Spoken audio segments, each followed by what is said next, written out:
as part of that, we were looking at यदा यदा हि धर्मस्य ग्लानिर्भवति भारत अभ्युत्थानाम धर्मस्य तदात्मानं सृजाम्यहम् परित्राणाय साधूनां विनाशाय च दुष्कृतां धर्म संस्थापनार्थाय संभवामि युगे युगे.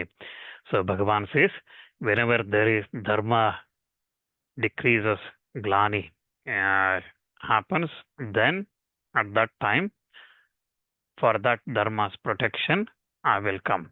And paritranaya sadhuna vinashaya dushkratam. So sadhu's protection and evil doers destruction, and dharma samsthapanarthaya sambhavami yugege. For the establishing the dharma fully, for that purpose, I manifest myself in every yuga. So that's what Bhagavan says. Now in these two shlokas, we see a word dharma, right?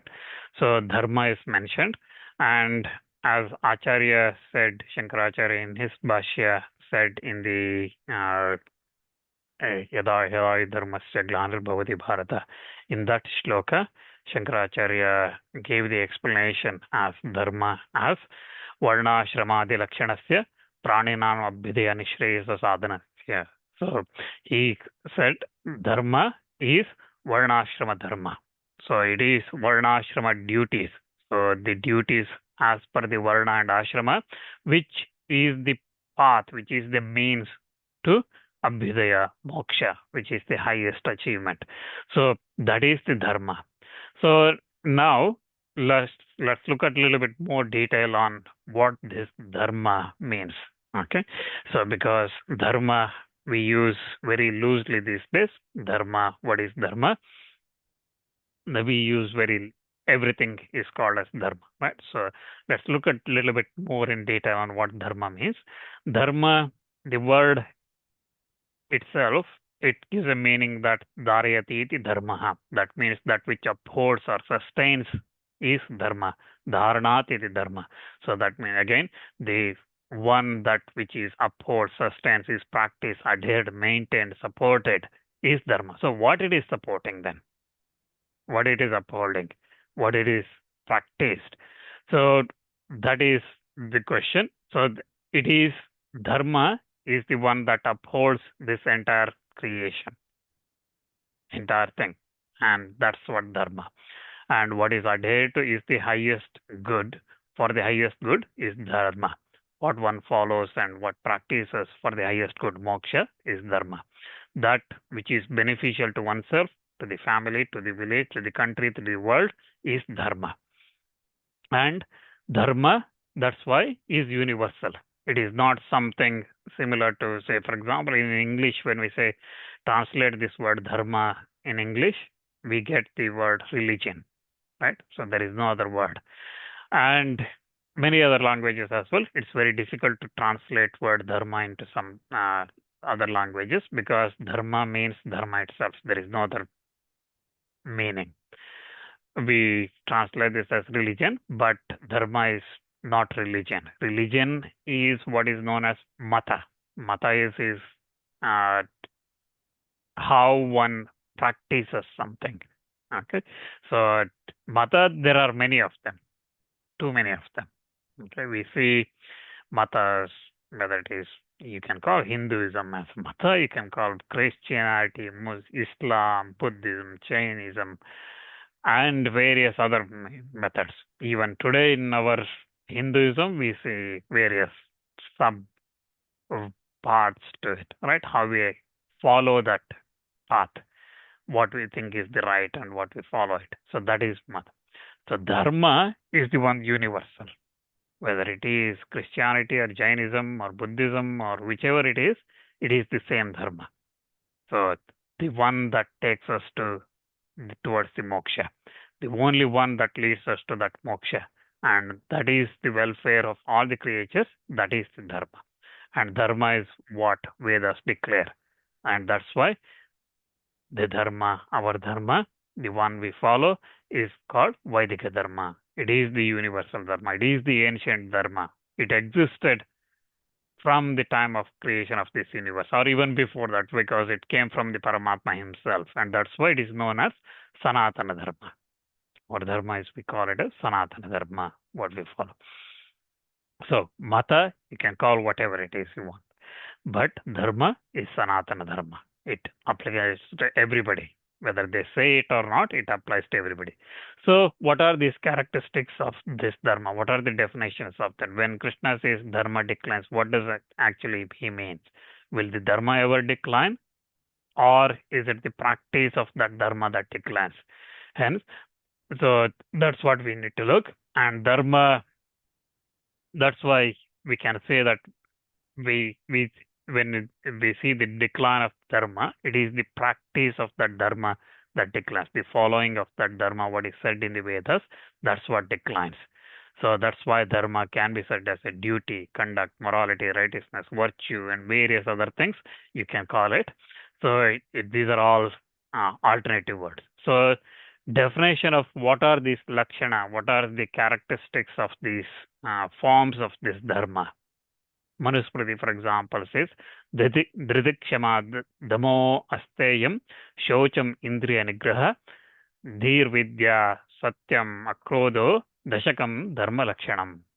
So, dhriti, steadiness, and then kshama, forgiveness, dhamma, self-control, asteyam, which is not stealing, okay, or abstention from unrighteous appropriation. So, not accumulating wealth from looting from everybody and things like that, okay, or stealing as well.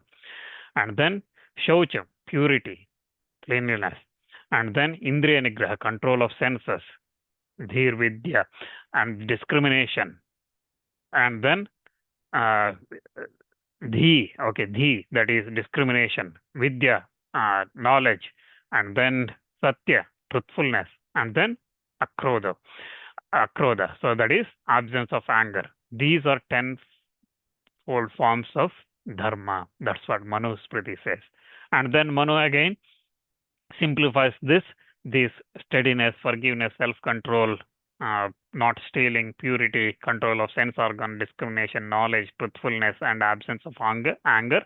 These 10 he simplifies as ahimsa, satyam, asteyam, shocham, indriya nigraha, etam samasikam dharmam, chaturvarne abraveen manu. So Manu says that ahimsa, abstention from injury, truthfulness, abstention from unlawful appropriation or not stealing, purity, control of senses. These Manu declares that the sum of substance of duty of all the varnas, all the 4 chatur varnas, so Brahmana, Kshatriya, Vaishya, Shudra. For everybody these apply. Ahimsa. So again, not injuring anybody. Truthfulness, Satya. So truthfulness again, one has to say the truth as long as it is conduct good to for the better, okay, or keep quiet. And there are instances where you may be able to tell lie, untruth, but truthfulness has to be as per the Shastra. And then not stealing, asteyam, purity, okay, shaucha. And then indriya nigraha, control of the senses. These 5 he says is important. He's there as the common for everybody. And then Manu also says that achahara paramo dharma shrutyokta smarta evacha tasmadasmin sada yukto nityam syadhatmavan dvijaha. So he says that achara, morality, right behavior is the highest dharma. Achara paramo dharma. And that which is prescribed in the Shrutis and laid down in the Smritis, that achara, that right behavior is the highest dharma. Hence, Dvijas, the twice born Brahmana, Kshatriya, Vaishya, Shudra, desiring of the welfare of the Atmas, should always intend upon the right behavior. That's what Manu says. And then he says that Veda Smriti Sadachara Swasya cha Priya Matmanaha Etat Chaturvidam Prahu Sakshat Dharmasya Lakshanam. So he again gives the Dharma's Lakshana, 4-fold Lakshana, where it is said is Veda, Smritis, and practice of the cultured men, and what is agreeable to oneself. These 4 constitute the 4-fold means of knowing the Dharma. So how do I know what is Dharma? There are 4-fold means. Veda, Smriti, Sadachara, Swasya cha Priyamatmanaha. So Veda, what is said in the Vedas, what is said in the Smritis, and practice of the cultured men. So, and then the last one is what is agreeable to oneself. So the last one is difficult one. Okay. So when we say what is agreeable to oneself, it is not just randomly saying, I think this is right. You have to have the knowledge to say this is right. Okay. It is not just whatever that comes to mind, that is the dharma. It is not that. One has to know that knowledge. So that knowledge comes again from Veda, Smriti, and practice of following the practice of the cultured men. Okay. So that's why it is important. And he also says that where there is conflict between the two Vedic texts, both should be held, both are to be held as dharma. So, Srididvaidam tu yatra syat, tatra dharma ubhaus smrito. So he says that both are highly pronounced by the wise to be dharma. So in some cases we see conflict. Okay, one sentence we say something. For example, I just said truth. One should say truth always, but when untruth should be told, one should not tell the truth, right? So there is conflict. So both should be held. So this again, wise men say that both are dharma. So one should follow those things. And again, Yudhishthira also explains what is dharma. For example, what the wise people have said and following them is the dharma. So that's what Yudhishthira says. If you remember, in Vanaparva, Yaksha Prashna, Yaksha asks a question saying, what is the path? And Yudhishthira says that arguments leads to no certain conclusion. The Shrutis are, because if you start arguing whether one should tell, for example, truth or untruth, there is no certain conclusion. And Shrutis are different from one another. So the Vedas or the Shrutis, what's said in one place may differ to another place because the situation changes. Okay, the root or the core message of the Shrutis is same, but because the situation changes, the way that is followed changes. And Yudhishthira also says that there is not even one Rishi whose opinion can be accepted by all. Again, because of the situations. And the truth about the dharma and duty is hid in the caves. Therefore, Yudhishthira says that therefore, that alone is the path along with the great have trodden. So the great people who have followed the path, that alone is the path one should follow. That is the dharma path. So that's why the path one must follow should be in accordance with the Vedic text. One is prescribed to one's varnashrama. And why varnashrama is important? Again, we looked at previously in the Karma Yoga as well. Varam Swadharma, Manu also says the same thing. He says that Varam Swadharma Viguno na Parakya Swanushtitaha Paradharmena Jivan hi Sadhya Patati Jatitaha. Better one's own duty imperfectly performed and not duty of another performed perfectly. So he who subsists by function of another instantly falls off from his varna. So same thing we looked in the Karma Yoga where Bhagavan says that Shreyan Swadharmo Vigna Paradharma Sunishtidat Swadharme Nidaram Shreya Paradharmo Bhayavaha. So that same thing Manu also says. So that's why it is important to follow one's own dharma, one's own varnashrama dharma duties as said in. And one should follow the path of dharma in the quest of the supreme truth, the Atma Jnana, realizing that, and not in accumulation of wealth or satisfying the desires. And that's what Srimad Bhagavata Purana says. It says, Dharmasya hya apavargasya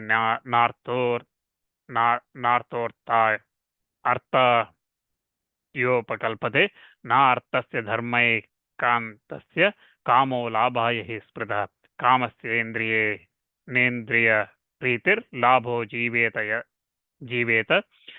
यावता जीवस्य तत्व जिज्ञासा नार्तो चेह कर्मभिः.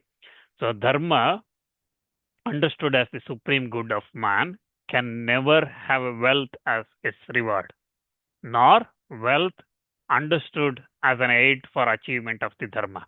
So if someone says, what this shloka is saying is, wealth is not the reward of dharma, okay? Because this dharma, following dharma's ultimate result is moksha. Wealth is not the reward.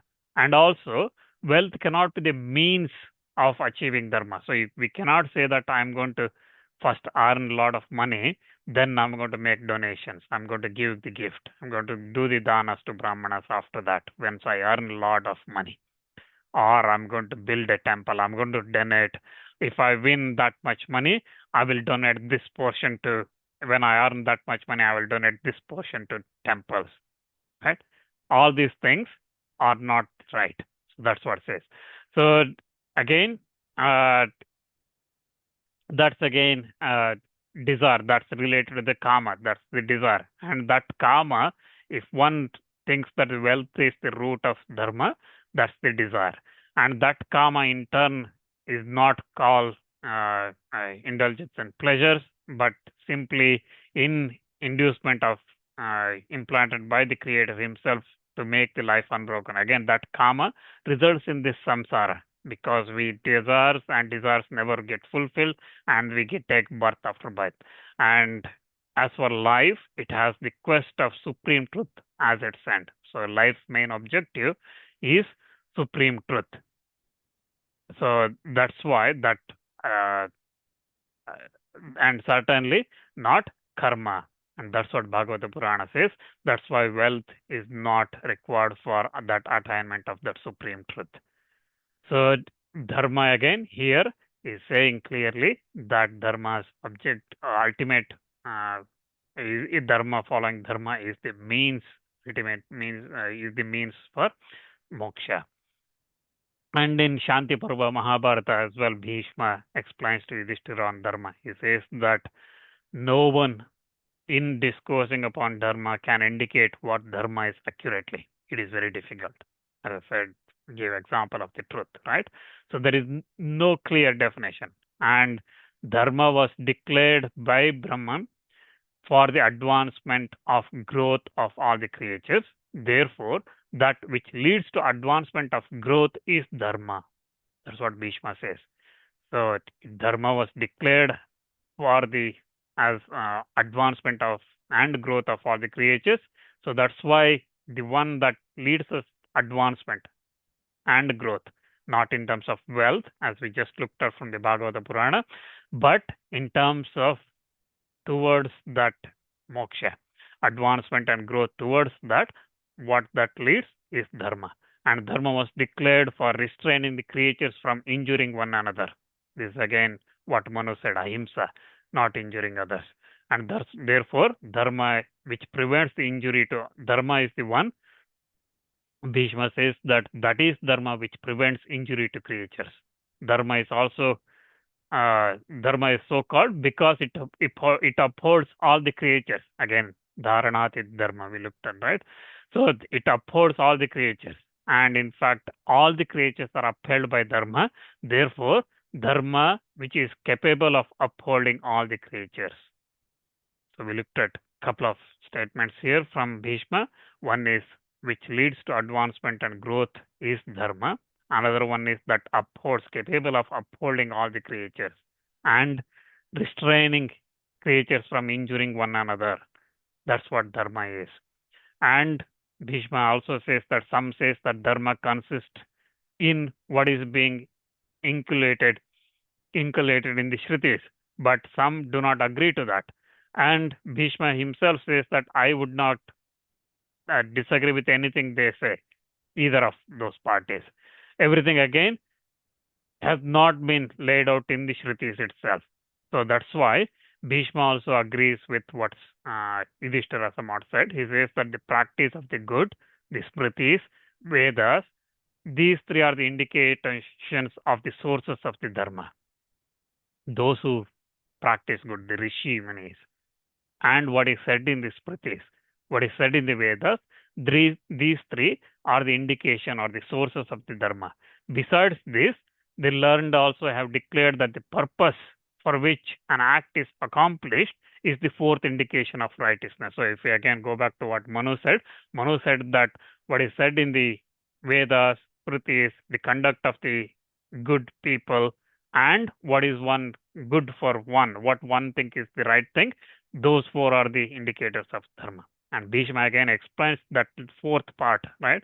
He agrees with the first three, but he also explains about the fourth part. So when I think I'm doing dharma, this is right, because I feel this is right, that feel right part has to be the purpose for which that act is conducted, the action is accomplished, is important. That is, that has to be good. That has to align with these and dharmas. And following such a dharma, following that dharmic path leads to moksha. And this was said again in the Shanti Parva, where Bhrigu, for example, explains to Vasumanas. He says that when one has cleansed oneself of all the faults and sets oneself for the acquisition of dharma, that dharma in the next world proves to be productive of highest happiness. And he moves in companionship with the righteous. The one who moves in companionship with the dharma succeeds by his own energy in acquiring the means of accomplishing what is beneficial for him, and both in this world and the next world. So, and also while explaining such a dharma, similar to what Manu has said, Bhishma again says in the Anushasana Parva in Mahabharata, he says that ahimsa satyam akrodha anrusham-sya dharmastada arjavam chaiva rajendra nischidam dharma lakshanam. So Bhishma gives the lakshana of dharma, the indications of dharma. He says that ahimsa. Again, all these start with ahimsa first. Abstention from injury to others. Satyam, akrodham, truthfulness, absence of anger, forgiveness, having forgiveness, compassion, self-restraint, and sincerity or candor. These are the indications of dharma. So that's why it is important to follow and practice dharma, not just preach. So Bhishma says that the persons who wander over the earth praising dharma, but without practicing what they preach, and engaged all in the wild in the sin. So there are persons who wander all over the earth preaching what is dharma is, but they do not follow and preach. They do not follow what they preach and engage, and they are always engaged in the sinful. But it is important to follow what is preached. So, and he explains that those men, on the other hand, who adore and observe dharma, those women who are devoted to truth and sincerity, are the good ones. They always enjoy the pleasures and felicity of the heaven. And those that are gifted with wisdom, the rishis and others, they have said that the Brahmanas, who are the eldest sons of the Brahma, they represent dharma. So how do we see physically dharma? Bhishma says that Brahmanas are representation of dharma. So they that are dharmic, righteous, always worship those Brahmanas, regarding them with as much love and affection. So we looked at dharma's lakshanas, definitions, lakshanas, and physical form. If one has to see how dharma looks, Bhishma says Brahmanas are representing the dharmas. And in Ashrama Vasika Parva of Mahabharata, Vyasa tells Dhritarashtra that the aggregate of the three is the foremost of all concerns: abstention from injury to any creature, truth, and freedom from anger. So, etad the tritayam shreshta sarvabhuteshu bharata nirvairata maharaja satyam akrodha evacha. So he says that again, the dharma lakshana, he says that abstention from injury, truth, and freedom from anger. So repeatedly, wherever we go, dharma lakshanas, these things come. And we see again, such a followers of dharma must be respected by everybody. And yecha pakshadhara dharme sadrut ऋषयश्चये Yan drushta hiyate papam tebhya karyanam apriyaha. So Astika tells Jainameja after stopping his sacrifice, he tells him that they that are supporters of the wings of Dharma, they that are good conduct, excellent dispositions, they at the sight of whom sin will be destroyed, we should always bow to them. And this is again, uh, Yudhishthira also says that Dharma is the only raft for those desirous of going to heaven, like a ship to a merchant who's desirous of crossing the ocean. So Dharma is the one should follow. The threefold purposes of Artha, Kama, Moksha have all their foundation in Dharma. So Dharma, Artha, Kama, Moksha, when we say these four Purusharthas, all of them have foundation in Dharma, and the one that practices Dharma for the Dharma's sake always suffers.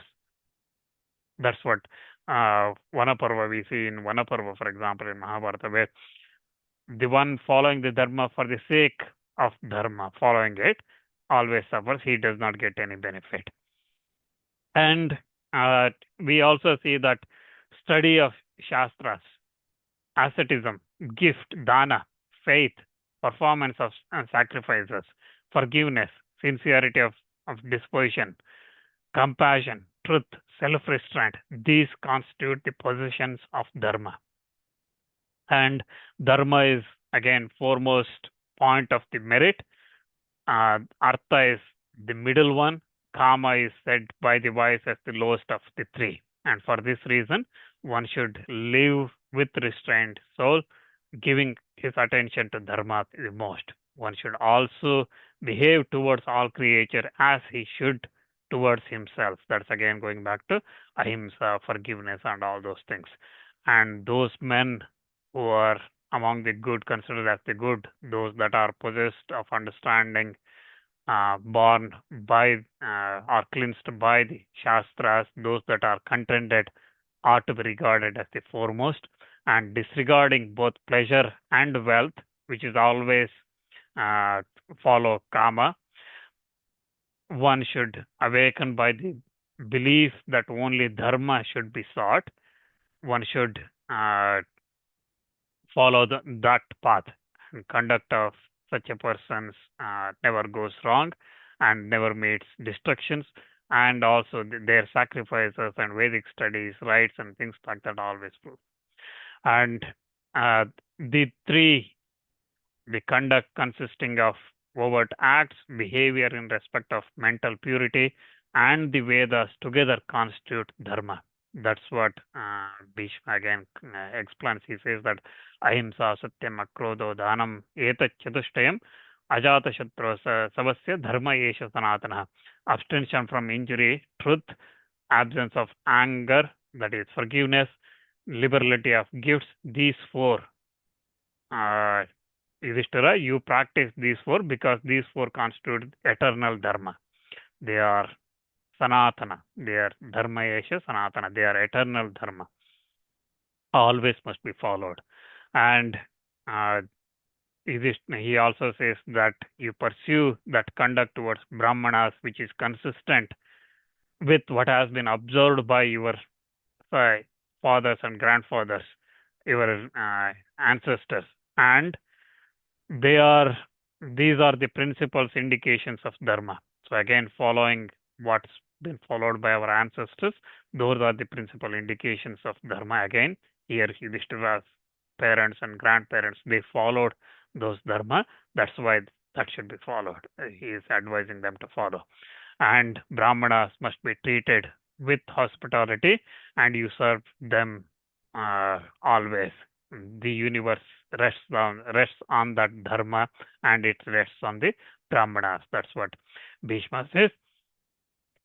Dharma is nothing else than what we see is Dharma is nothing else than the ancient Dharma which is known to all, and this Dharma consists of universal friendliness. It is fraught with beneficence for all the creatures. So that again, one is said to follow morality or Dharma is always friend of all the creatures. So that's why ahimsa is important, and always engaged in the good of all the creatures in thought, word, and actions. That's why Yudhishthira, for example, in his Vanaparva, he looked at Yaksha Prashna, he says that liberality is the highest refuge of the virtue. And the one who is having restrained his senses, whose heart is cleansed from the desire of injuring others, and whose conduct is followed by those called good, that person is definitely attains the merit of dharma. And that is the outcome of dharma, that is the moksha, which is its fruits. Such a person one definitely attains. That's why one should practice what one considers to be one's duty, guided by the reasons as stated in the Vedas, instead of blindly following the practices of the world. One should never sacrifice dharma, virtue. If virtue is sacrificed, he sacrifices himself, is lost.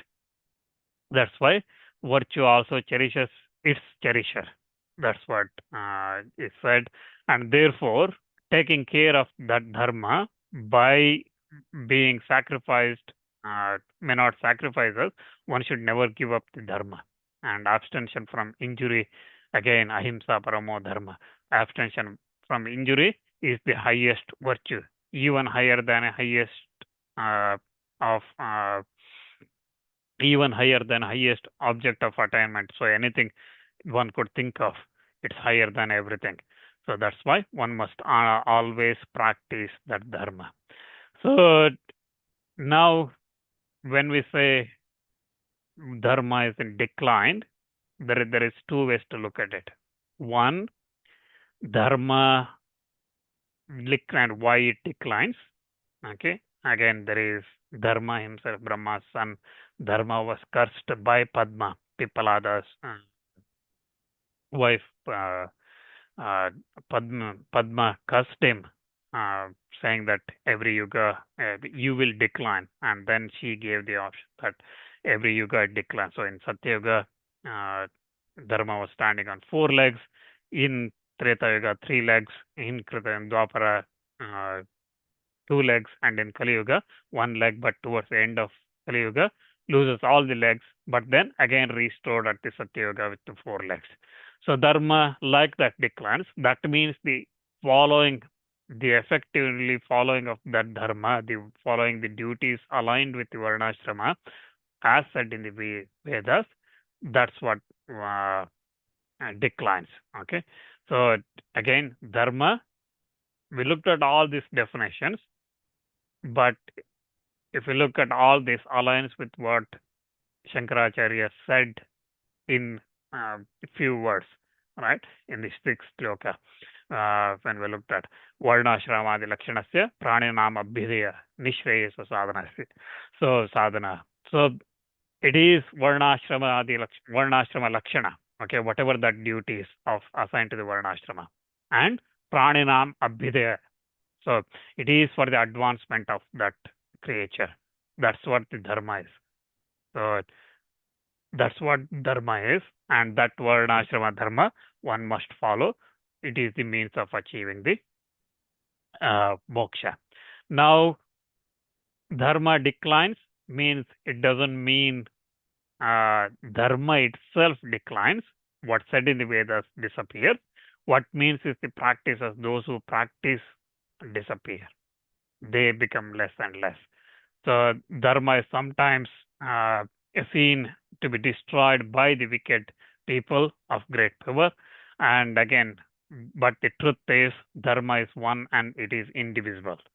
So although it is capable of being viewed in 3 different forms, as fully working, or sometimes can be seen as it is declining or completely declined. So when the practice of such a dharma declines, Bhagavan says, Abhidhanam dharmasya tadatmanam sudhamyam. So Krishna, Bhagavan says that he will appear to be born again, taking his avatar again, and he will restore that. And same thing, similar to this shloka, 7th shloka, Abhidhanam dharmasya. So Paritrana sadhana vinasha dushkritam dharma samsthapanartha sambhavami. So again, similar to that, he says in the, for example, in the Drona Parva, after killing Gatotkaja, Krishna tells Arjuna, explaining why he killed the Rakshasas in this battle. He says that ye hi dharmasya loptaro vadhyaste mama pandava dharma samsthapanartam hi pratignaisha mamapiya brahma satyam dhamma shaucham dharmo hirihi shri dhritir kshama yatra tatra rame nityam aham satyena te shape. So, O Arjuna, they that are destroyers of the dharma are all slayable by me. They are all should be killed by me. Even that is the vow made by me for establishing the dharma, where the Vedas, the truth, self-restraint, purity, righteousness, modesty, prosperity, wisdom, forgiveness are always where all these are always to be met with. There, I myself always remain. That's what Krishna explains to Arjuna. We see this in Drona Parva after killing Gatotkaja. Right. So Arjuna asks, why did you kill one of our own? So Krishna explains that it is for the dharma. So where there are destroyers of the dharma, they're all killable by me. And same thing he says here in these shlokas as well, where he says paritrana sadhuna vinasha dushkritam dharma samsthapanartaya sambhavami yuge yuge. So I will come back again and again in every yuga, every age, every time. I will come back whenever there is. Now, so that's the high level definition of dharma and when what happens when the decline comes through these shlokas. So now the question is, if the Kali Yuga it is so bad, why Bhagavan is not coming? Okay, Bhagavan may not be coming because our prayers are not, our devotion is not there, and our following of dharma is not there. And this is again, Mahasannidhanam keeps saying, Dharma Rakshana means we should not, Sringeri Jagadguru keeps saying, Dharma Rakshana means we should not take sticks and start beating somebody. We should start following our dharma. If everybody follows our dharma, then there is no need of Go Rakshana, Pada, Go Rakshana, and various other things that we see today. Right? We don't need all these things. We see all the problems because we are not following our dharma. If temples are looted by governments and various other things, that's because we are not following our dharma. If we follow our dharma and elect the right people, then dharma is going to be protected. So this is what Sannidhanam keeps saying in his Anugraha Bhashanas recently said the same thing. Dharma Rakshana starts with following our dharmas. So if Bhagavan does not come every day and start protecting us, it is us. If we are followers of the dharma, he will protect us. So that's the message.